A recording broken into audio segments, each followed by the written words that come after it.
10 days నుండి నిన్ను care చేస్తున్నా అని నన్ను ట్రస్ట్ చేస్తున్నావా అని ఏ భావం పలకుండా అడిగాడు ఆకాష్. నో, ఎలా కనిపిస్తున్నాను? యు ఆర్ మై హస్బెండ్ అని ఒక్క మాటతో తన సమాధానం చెప్పింది ఐశ్వర్య. ఆకాష్ పెదవులపై చిరునవ్వు వచ్చి చేరిన వెంటనే దాన్ని పక్కకి నెట్టి, అంటే నువ్వు తప్పు చేశావని నువ్వు కూడా నమ్ముతున్నావా అని అడిగాడు.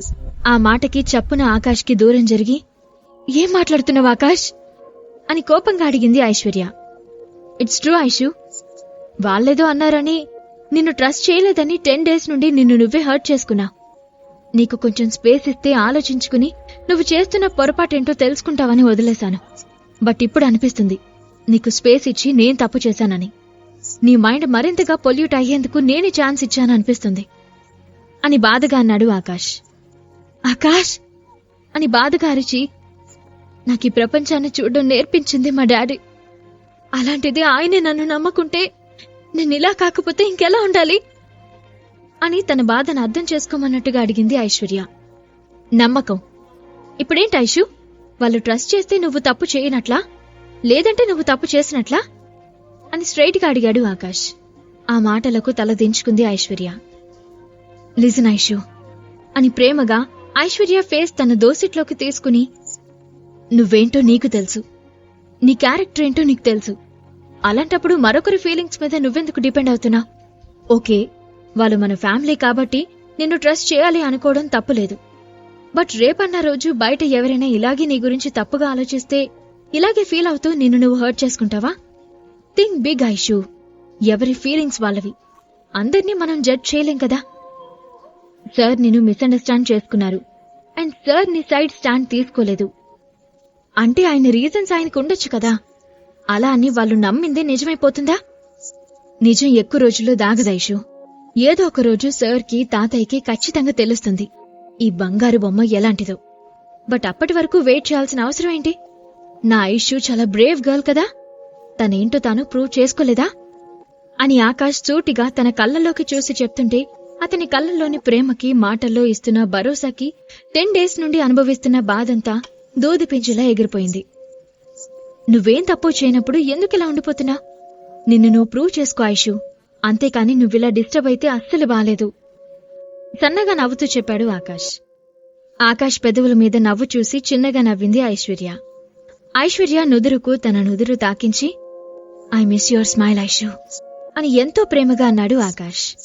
మనసులో ఉన్న భారం దూరం అవ్వడంతో హాయిగా ఆకాష్ గుండెల్లో ఒదిగిపోయింది ఐశ్వర్య.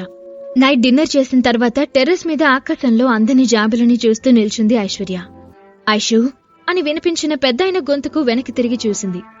శేషగిరి నాయుడు ఐశ్వర్య దగ్గర పెద్దరికం అంతకంటే తగ్గనివ్వకపోవడంతో, ఐషు నన్ను క్షమించు తల్లి, నేనర్థం చేసుకోకుండా మాట్లాడాను అని బేలగా అన్నాడు. తాతయ్య అని ఏడుస్తూ ఒక్కసారిగా వెళ్లి పెద్దాయన్ని హగ్ చేసుకుంది ఐశ్వర్య. సారీ తల్లి, నువ్వేంటో తెలిసినా ఒక్క క్షణం ఆ ఫొటోస్ చూసిన తర్వాత నా ఆలోచన శక్తిని కోల్పోయాను. నేను అనాలోచితంగా తూలిన మాటల వల్ల నువ్వెంత బాధపడ్డావో అని ఆలోచించలేకపోయాను అని ఐశ్వర్య తల నిమురుతూ అన్నాడు పెద్దాయన. మీరు నాకు సారీ చెప్పడమేంటి తాతయ్య? మమ్మల్ని దండించే అధికారం మీకుంది. నన్ను అర్థం చేసుకోలేదని బాధ తప్ప మీ మీద ఎలాంటి కోపం లేదు ఏడుస్తూ చెప్పింది ఐశ్వర్య. నిజంగా నా మీద కోపం లేదు కదా మళ్ళీ అడిగాడు పెద్దాయన. మీరు నన్ను నమ్మలేదు, అర్థం చేసుకోలేదు అనే బాధ తప్ప మీ మీద ఎలాంటి కోపం లేదు తాతయ్య. ఏమో నీ సిట్యుయేషన్లో నేనున్నా అలాగే చేసేదాన్నేమో అని అంది ఐశ్వర్య. ఇంత తొందరగా నన్ను క్షమిస్తావని అనుకోలేదు ఐశ్వర్య. నా మీద పీకల దాకా కోపంగా ఉన్నావేమో, ఎంతలా బుజ్జగించాలో నా బుజ్జి బంగారాన్ని అని ఆలోచిస్తున్నాను అని చెప్తూ పక్కనే ఉన్న బెంచ్ మీద కూర్చున్నాడు పెద్దాయన. ఐశ్వర్య కూడా అతని పక్కనే కూర్చుని భుజంపై తలవాల్చి, ఇన్ని డేస్ మీ మీద చాలా కోపంగా ఉండేది తాతయ్య.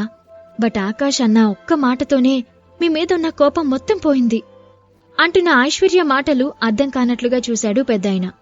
అవును తాతయ్య, మీకు నిజం తెలీదు కాబట్టి మీరు చూసిందే నిజమని నమ్మి నన్ను అపార్థం చేసుకున్నారు. మీరు అపార్థం చేసుకున్నారని మీకు తెలుసా? నన్ను నేనే హర్ట్ చేసుకున్నాను ఈ 10 రోజులు.